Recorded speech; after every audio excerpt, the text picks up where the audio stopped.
Hi student, पिछले video में हम लोग नोटपैड का फाइल टैब के बारे में सीख चुके हैं। आज इस वीडियो में एडिट टैब के बारे में सीखेंगे। जो लोग हमारे पिछले वीडियो को नहीं देखे हैं वह डिस्क्रिप्शन में दिए हुए लिंक पे जाके क्लिक करके वीडियो को ज़रूर देखें।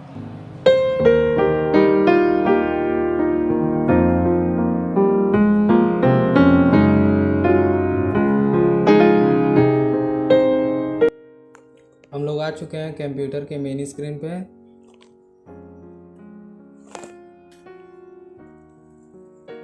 आज हम लोग सीखने वाले हैं एडिट टैब के बारे में। एडिट मेनू में कुछ ऑप्शन दिए हुए हैं जैसे undo, cut, copy, paste, delete, search with Bing, find, find next, find previous, replace, go to, select all, time and date, font. इन सब चीज़ों से वर्क क्या क्या होता है इस पर हम लोग देखते हैं। तो सबसे पहले किसी एक फाइल को हम लोग ओपन कर लेते हैं।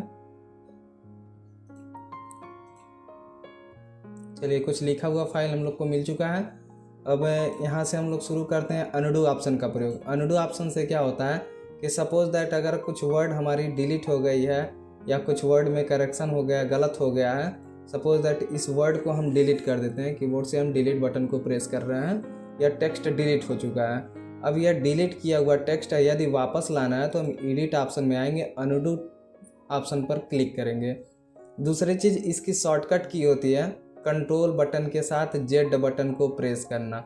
अगर हम कंट्रोल बटन के साथ जेड बटन को प्रेस करते हैं तो ये हमारा वापस आ जाएगा। अनडू करते हैं, देखिए वो जो डिलीट किया हुआ टेक्स्ट था वो वापस मिल गया। अगला ऑप्शन है कट करना। कट का मतलब क्या होता है? काटना। जैसे इस कंप्यूटर एन इलेक्ट्रॉनिक मशीन को हम यहाँ से काट करके किसी अदर लोकेशन पे रखना चाहते हैं तो सबसे पहले क्या करेंगे, एडिट में आएंगे, कट करेंगे। अदरवाइज शॉर्टकट की का प्रयोग करते हैं कंट्रोल के साथ एक्स। चलिए हम शॉर्टकट की का प्रयोग करते हैं, कंट्रोल के साथ एक्स बटन को प्रेस करते हैं। इस टेक्स्ट को हम सेलेक्ट किए। सेलेक्ट करने के बाद कंट्रोल बटन के साथ एक्स बटन को हम प्रेस किए और जिस जगह पे रखना उस जगह पे हम क्लिक करेंगे। हम यहाँ प्रोसेस के पास क्लिक कर चुके हैं अपने। यहाँ पे हम आएंगे, पेस्ट करेंगे और पेस्ट करने की शॉर्टकट की क्या है, कंट्रोल के साथ वी। पेस्ट दबाएं।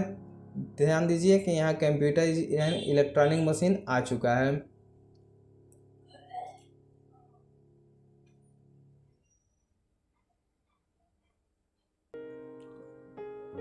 आगे हम लोग सीखते हैं कॉपी ऑप्शन का प्रयोग। कॉपी ऑप्शन से क्या होता है कि सपोज दैट ये 10 डिजिट रिप्रेजेंटेड हम सेलेक्ट कर चुके हैं, इसको हम कॉपी करते हैं। कॉपी करने के बाद यह टेक्स्ट यहाँ से रिमूव नहीं हुआ, यहीं का यहीं रह गया। फिर जिस जगह हम क्लिक करके सपोज दैट यहाँ 2 के पास क्लिक किए हैं और यहाँ पेस्ट कर देते हैं तो वह जो कॉपी किया हुआ टेक्स्ट था वो यहाँ पे भी आ चुका है। तो अनडू का मतलब होता है वापस लाना, कट का मतलब होता है एक जगह से काटना, पेस्ट का मतलब होता है प्रतिलिपि बनाना, कॉपी का मतलब होता है दूसरा प्रति तैयार करना, और डिलीट ऑप्शन का प्रयोग टेक्स्ट को मिटाने के लिए होता है। तो सपोज दैट हम इस टेक्स्ट को सेलेक्ट किए और यहाँ से डिलीट ऑप्शन पे क्लिक करेंगे या तो शॉर्टकट की डेल यानी कीबोर्ड से डिलीट बटन का प्रयोग करेंगे तो वह डिलीट हो जाएगा। वापस लाना शॉर्टकट की के माध्यम से लाते हैं, कंट्रोल के साथ जेड प्रेस करते हैं, वापस आ चुका। अगला ऑप्शन मिल रहा है डिफाइन विथ विंग। इसका प्रयोग क्या करने के लिए होता है, जैसे कुछ वर्ड ऐसे होते हैं जिन्हें हम इंटरनेट पे सर्च करना चाहते हैं तो हम इसका प्रयोग कर सकते हैं। जैसे कंप्यूटर को हम सर्च करना चाहते हैं इंटरनेट पे तो कंप्यूटर टेक्स्ट को सेलेक्ट किए और हम सर्च डिफाइन विथ विंग पे आएंगे। हाँ, इसके लिए एक कंपलसरी ज़रूरी चीज़ क्या है कि हम अपने कंप्यूटर में इंटरनेट, हमारे कंप्यूटर में इंटरनेट कनेक्ट होना चाहिए। तो प्रेजेंट में हमारे कंप्यूटर इंटरनेट से नहीं कनेक्ट है। इस पर क्लिक करते हैं तो ये डायरेक्टली इंटरनेट पे आता है और वह खुल जाता है। आगे हम इसको इंटरनेट कनेक्ट करवा करके हम इसको दिखाते हैं, तब तक आगे बढ़ते हैं।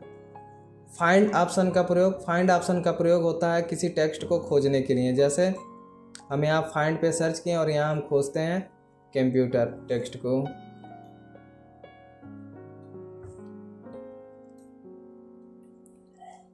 अब यहाँ जहाँ जहाँ कंप्यूटर लिखा हुआ वहाँ सेलेक्ट करके दिखा रहा है। फाइंड नेक्स्ट ऑप्शन का प्रयोग क्या करने के लिए होता है? अगला खोज के लिए होता है। जैसे एक बार जिस चीज़ को हम सर्च कर चुके हैं उस चीज़ को आगे दोबारा फिर खोजना चाहते हैं तो हम फाइंड नेक्स्ट ऑप्शन का प्रयोग करेंगे, या तो शॉर्टकट की के माध्यम F3 का प्रयोग करेंगे। तो एक बार कंप्यूटर हम सर्च किए थे, कंप्यूटर फाइंड नेक्स्ट पे क्लिक करने के बाद कंप्यूटर शो हो चुका है, अगला उसका खोजना है तो फिर शॉर्टकट की F3 दबाएंगे, फिर अगला दिखा दिया, फिर उसके आगे देखना है तो फिर F3 प्रेस करेंगे, आगे शो होने लगेगा। फाइंड नेक्स्ट दिया हुआ है, यहाँ फाइंड प्रीवियस दिया हुआ है। फाइंड प्रीवियस का शॉर्टकट की क्या है? शिफ्ट के साथ F3 बटन का प्रयोग, यानी कि F3 से हम आगे आएंगे और शिफ्ट के साथ F3 दबाएंगे तो पीछे जाएंगे। रिप्लेस ऑप्शन का प्रयोग होता है बदलना। जैसे हम कंप्यूटर के जगह क्या करना चाह रहे हैं तो यहाँ कंप्यूटर टेक्स्ट लिखा गया, कंप्यूटर के जगह पे अगर हम कुछ और लिखना चाहते हैं तो जिस चीज़ को लिखेंगे वह चीज़ रिप्लेस हो जाएगा। तो सपोज दैट कंप्यूटर के जगह पे 100 हम लिख रहे हैं और रिप्लेस ऑल कर देते हैं, तो जहाँ जहाँ भी हम कंप्यूटर लिखे हैं उस जगह पे 100 हो जाएगा। जैसे 100 यहाँ हो गया, यहाँ हो गया, तो जिस जगह पे हम कंप्यूटर लिखे थे उस जगह पे 100 शो होने लगा है।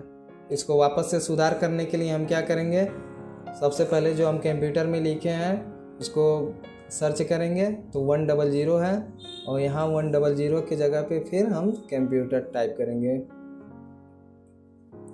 रिप्लेस ऑल कर देंगे, पुनः वह सही हो जाएगा। जहाँ जहाँ 100 था वहाँ कंप्यूटर अब शो होने लगेगा। अगला ऑप्शन है गो टू का। गो टू ऑप्शन का प्रयोग किस लिए होता है? जैसे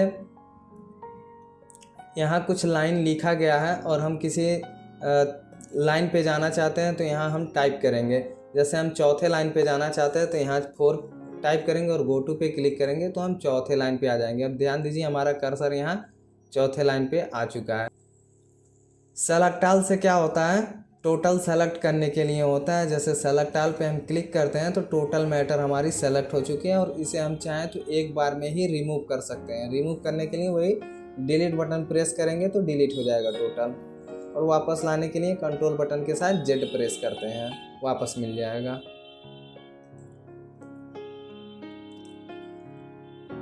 टाइम एंड डेट ऑप्शन का प्रयोग क्या करने के लिए होता है? अगर हमें करंट यहाँ टाइम और डेट देखना है तो यहाँ एडिट ऑप्शन का प्रयोग करेंगे और डेट एंड टाइम पर क्लिक करेंगे, करंट डेट और टाइम शो होने लगेगा। फॉन्ट ऑप्शन का प्रयोग क्या करने के लिए होता है? जैसे हम ये कुछ लिखे हुए हैं, इसके लिखावट की मॉडल को चेंज करना है तो हम फॉन्ट ऑप्शन का प्रयोग करेंगे। फॉन्ट ऑप्शन पे क्लिक करेंगे, हमारी सेटिंग खुल चुकी है। सेटिंग खुलने के बाद हम कुछ फॉन्ट को चेंज कर सकते हैं, जैसे फॉन्ट की स्टाइल, फॉन्ट की साइज, ये सब चेंज कर सकते हैं। तो सपोज दैट ये हमारा अभी कंसोल फॉन्ट में लिख रहा है, इसको अगर हम किसी अदर फॉन्ट में करना चाहते हैं, जैसे लूसिडा कैलीग्राफी फॉन्ट ले लिए, तो ध्यान दीजिए यहाँ प्रीव्यू शो होता है। यहाँ जिस प्रकार से हम लिखते हैं, जिस प्रकार से शो होगा, यहाँ पे एक सिंपल टेक्स्ट हमें दिखा रहा है। ये इटैलिक में है और यहाँ से हम साइज में परिवर्तन कर सकते हैं। सपोज दैट साइज बड़ा लेना है थोड़ा सा, तो हम 12 की साइज ले लिए हैं। उससे बड़ी साइज चाहिए तो यहाँ 16 की साइज ले लिए हैं। यहाँ पे अब इतने बड़े टेक्स्ट में लिखेगा। अगला ऑप्शन देखिए यहाँ मिल रहा है वर्ड रैप का। वर्ड रैप का प्रयोग क्या करने के लिए होता है कि यदि हम स्टार्ट से लिखते हैं और जहाँ हमारी लाइन एंड होती है वहाँ से ऑटोमेटिक लाइन चेंज हो जाएगी यदि वर्ड रैप ऑन रहेगा तो। यदि वर्ड रैप ऑफ रहेगा तो यह करीब 1024 वर्ड कंप्लीट होने के बाद लाइन को चेंज करता है। तो सेटिंग हमारी हो चुकी है। अब हम लोग बैक आएंगे और देखेंगे कि हमारा टेक्स्ट चेंज हो चुका है। अगला मेनू दिया हुआ है व्यू मेनू। व्यू मेनू में कुछ ऑप्शन दिए हुए हैं, जैसे zoom, status bar, word rap. तो जूम ऑप्शन का प्रयोग क्या करने के लिए होता है कि हम अपने पेज को और जूम कर सकते हैं। इसमें जूम ऑप्शन में 3 ऑप्शन दिया हुआ है, zoom in, zoom out restore default zoom. Zoom in का मतलब होता है कि बड़ा करना, जूम आउट छोटा करना। जूम इन करते हैं, बड़ा हो रहा है। इसकी शॉर्टकट की भी दिया हुआ है, कंट्रोल बटन के साथ हम प्लस बटन का प्रयोग करेंगे तो जूम इन होगा। कंट्रोल के साथ प्लस बटन का प्रयोग कर रहे हैं, जूम इन हो रहा है, और कंट्रोल बटन के साथ माइनस बटन का प्रयोग करेंगे तो जूम आउट होगा। रिस्टोर करने के बाद पुनः जिस अवस्था में ये था उस तरह से हो जाएगा। अगला ऑप्शन है स्टेटस बार। स्टेटस बार किस लिए होता है? फर्स्ट वीडियो में ही हम आप लोग को बता दिए थे कि ये जो नीचे की पट्टी दिखाई दे रही है, इस पट्टी को हम स्टेटस बार कहते हैं। स्टेटस बार में यह शो होता है कि हम किस लाइन पे हैं, कितने कैरेक्टर लिख चुके हैं।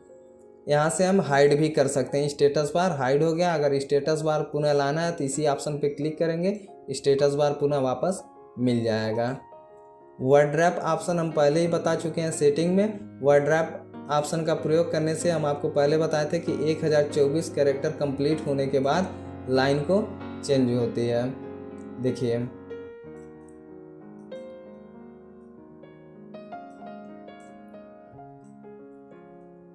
उम्मीद है कि नोटपैड वीडियो आप पूर्ण रूप से सीख चुके हैं। वीडियो अगर अच्छा लगा हो तो लाइक करें, कमेंट करें और सब्सक्राइब जरूर करें चैनल को।